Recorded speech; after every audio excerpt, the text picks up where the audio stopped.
Hi everyone and welcome back to your weekly installment of the Top 10. These are the hottest selling cards in Magic the Gathering this week from November 1st to the 8th of 2025. Now Spider-Man's on its way out, Avatar's on its way in. Who comes out on top? Stick around, let's find out.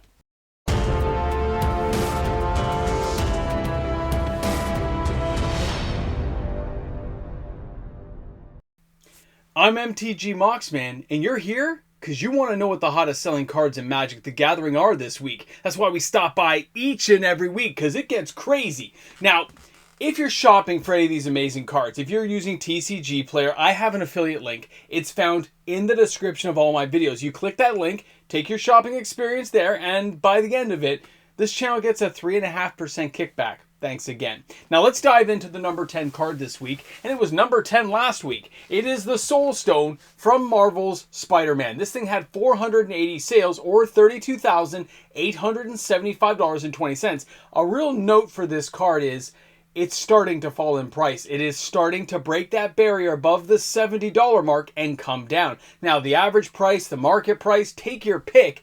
It's actually falling on closer to the average, not the market. So look around, because there might be a better deal, but right now it's not really showing itself. Now, when we're looking at the Soul Stone, everyone's looking to see what the rest of the Infinity Stones are going to look like. And that's why so many people have taken such a strong interest in this card. Not to mention that it's like an auto-include in so many different decks already, that this is one of those cards you're not sure if it's going to fall all the way down to like 40 bucks. Or is it going to shoot up to 150 when we start seeing the other stones? Well, time will tell. Now for our next card at number 9, it's the Ice-Till Explorer Edge of Eternities. Another set that refuses to die. Am I right? This thing just has so many good cards inside. But it had 528 sales, or $7,566.24 of total sales action. The average price is $14.33. A really strong showing for this card overall in the market space. And that tells you that a card like this, it's going to stay above 10 bucks. There's just too much things going. Like the Island of the Grove, that green card from Theros back in the day, it just stayed so high for so long. Now, the Ice-Till Explorer is a forecasting cost. It's an Insect Scout, and it's a 2/4. Being able to play an additional land on each of your turns is just crazy. Being able to play lands from your graveyard is even crazier, and the landfall ability of whenever you play a land, you get to mill a card? Do you know how effective this can be? Well, apparently a lot of players do. That's why it's selling so many copies. Amazing, guys. This is where we're at for this card. And you know what? It's still selling well, but it's dropping down. For our next card, we're talking about Urza's Cave. This thing jumped onto the list last week, and it's holding in there at the number 8 position with 660 sales, or $1,399.20 of total sales action. Now, the reason for a card like this jumping up is pretty evident for most players. It has multiple ways of being used. The players don't know when it's or if it's ever going to get a reprint, and if the market ever rebounds on a card like this, it's going to go pretty hard, okay? Because players do own positions of this where they own 8 or 10 copies. Now, when we're looking at Urza's Cave, let's not forget that it's a land that says Urza, okay? All the Urza lands are affected. It taps for colors, but you can sacrifice it to search your library for a land card and put it onto the battlefield. The fact it says land card and not a basic land or a non-basic land, the fact you can just rip and ship, go through whatever you're looking for in your deck and get it, means this is a highly abusable card, because after it's in your graveyard, let's not forget that the Ice-Till Explorer can go back and get it again. Crazy stuff. Now for our next card, the Dockside Extortionist was a video we covered just yesterday. It'll be at the end of this video, so you can take a look if you choose to. $39,000 in sales, 982 sales for this version. I'm only talking about this particular version, not all the other ones, because they all kind of ran in at anywhere below 400 sales, but it's something to keep in mind. Now, the average price for this card has already dropped down to $40, so it's already losing value points. People are speculating that this thing's going to get unbanned. There's a whole people out there believe type thing going on, as well as cards like Jeweled Lotus and of course, Mana Crypt has a lot of people guessing what's going to happen in 2026, and people seem to believe that because we've saw the reprint of this card in Avatar: The Last Airbender, that there's a possibility that this thing's coming back around. Now, if it does, then people, they've touched the crystal ball and they have come out ahead. That's all I'm going to tell you guys. Let's go ahead, though, and take a look at our next card. Dockside Extortionist, man, who knew? Now for our next card, we are going to take a look at Strix's Serenade. This is Modern Horizons 3, and this card's less than a couple of dollars. It comes in at number 6 this week with 1,670 sales, or $2,788.90 of total sales action. Now, I remember this card when it first came out, so do many of you, and I do see it played actually in a lot of vintage and legacy decks with my friends. You know, you torture me with it. We look at this card, and you see the average price and the market price. It's all fair game. Anywhere in there is fine. Here in Canada, you're looking at around $3, $4 a card for this one. Now, when we're looking at the Strix Serenade, artwork, by the way, is pretty good. This thing is a 1 casting cost, which is amazing. It's an instant. Counter target, artifact, creature, or planeswalker spell. Its controller creates a 2/2 bird token with flying. Nobody cares about the 2/2 bird. That is not a threat. That is not the end of the world. But countering that artifact, the creature, or the planeswalker, that's what you're worried about. And that's why this card is just, it's perfect. It's perfect. Plus, you can count your own stuff and like get a bird out of it if you had to. Guys, our next card, the Spectacular Spider-Man, hanging in there. Now, the boardless edition, $5 a copy. Still falling down. 1,812 sales, still reasonable amount of sales. We got $9,000 of total sales action for this particular card. And although Spider-Man is definitely losing its luster very quick, you still have players buying some dedicated cards from the set. They are still buying. Now, when you look at that average price versus the market price, it's good to see them close together. It lets you know that everyone's kind of on the same game and they got the same rules being applied to this card, which is excellent. When we're looking closer at the card, though, let's not forget that it's a low casting cost and, of course, it's got flash. Being able to sacrifice the Spectacular Spider-Man to gain hexproof and indestructible, it's a great ability. Should you own 4? Yes. You probably own 4 already, and if you don't, well, it's $20 for 4. That's a pretty sweet deal, I got to admit. Considering when this thing first dropped, do you remember how expensive it was the first weekend? And then after that, well, the game took on a life of its own, and we saw what happened. That's all, Spider fans. Let's go ahead and take a look at our next card. And it's the Patchwork Banner from Bloomburrow coming in. Average price is $5.14. It has seen quite the uptick in the last 48 hours. 2,241 sales, $11,518 of total sales action. But I've got to be honest, I know a lot of people looking for this card suddenly. Players all of a sudden saying, I need to get 2 more copies. I need 4 more copies. It's very interesting to see how things are laying out. I mean, Bloomburrow's still in standard, right? This thing's still around. Guys, take a closer look at the card and you'll kind of get the idea. When you look at the Patchwork Banner, in case you've forgotten, it's a 3 casting cost. It taps for any color mana. That's great.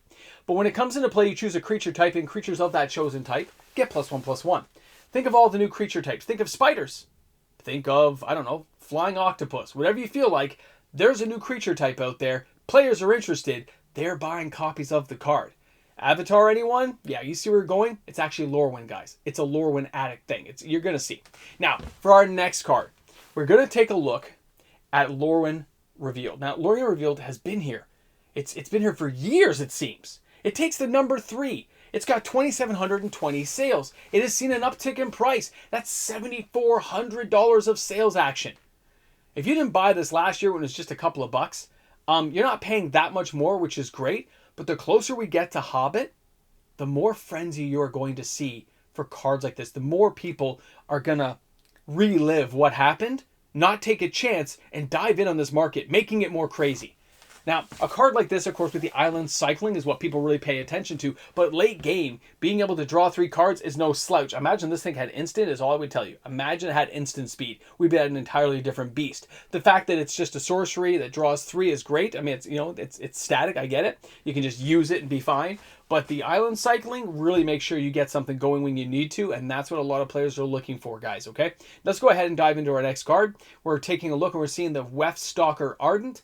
Now, this one here, it was on last week. It takes the number 2 position with 3,143 sales, $4,400 of sales action. When we, look at the market itself, and you see how cheap the card is going for, how playable the card is, it's no wonder that it's making a bit of a resurgence, a bit of a rebound, okay? Now, when you look at the market overall, you can see it's not even at $2 yet. You can see just a little tick of there moving toward $2, but there's a lot going on with this card, which means it probably will eventually go above $2 again.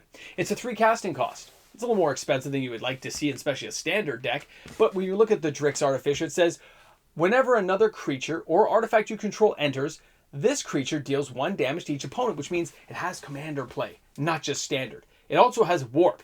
You can cast it, which means you can just put this out, knowing it's going to have to be cast later on, and you can just nuke a whole bunch of things, like a Foretell just on steroids. This thing is crazy. But It's not number 1. The number 1 card is Electro, Assaulting Battery. Now, this is the extended art version. It comes in with 3,658 sales. That's $15,000 of sales action for this card. It hasn't been on the list for the last couple of weeks. So what's been happening? Well, the closer we get to new sets, the more people have tinkered, the more they realize this card is dropping in price. And you're saying, the average is 414, the market is 325. This thing's less than $5 now? This is a pretty sweet deal. I'm not paying $20, $30. All right, let's take a closer look at the Assaulting Battery. Well, let's not forget this is a 3 casting cost. By the way, Electro is really powerful in Marvel. They just don't give him enough play. He's a 2/3. You don't lose unspent red mana as steps and phases end. Whenever you cast an instant or sorcery, you add a red. I mean, this probably has something to do with earthbending, right? Or firebending? Firebending. Earthbending is the land creatures. Firebending is the red mana. I mean, you can see there's a lot going on here. And when Electro leaves the battlefield, you pay X. When you do, he deals X damage to target player. You see the rhythm? All right, let's talk about the market now.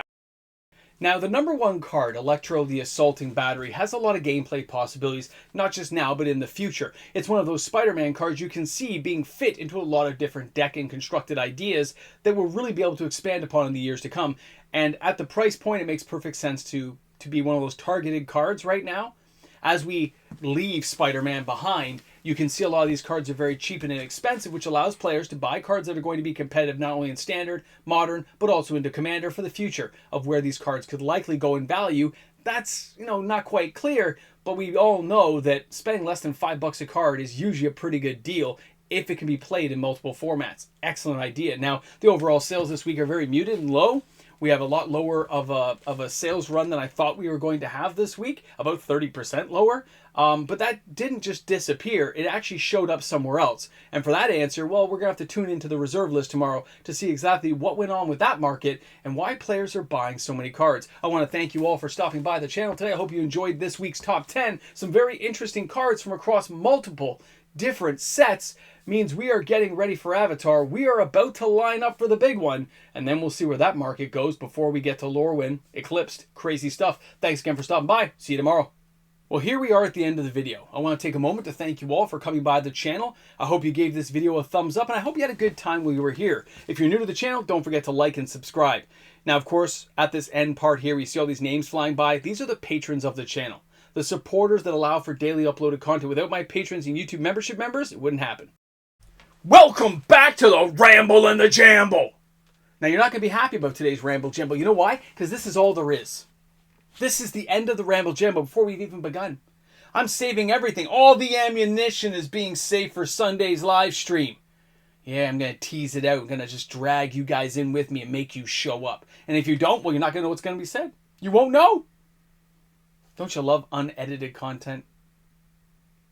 Anyway, guys. Really low sales this week. Reserve list? Well, tune in tomorrow. Ramble! Jamble!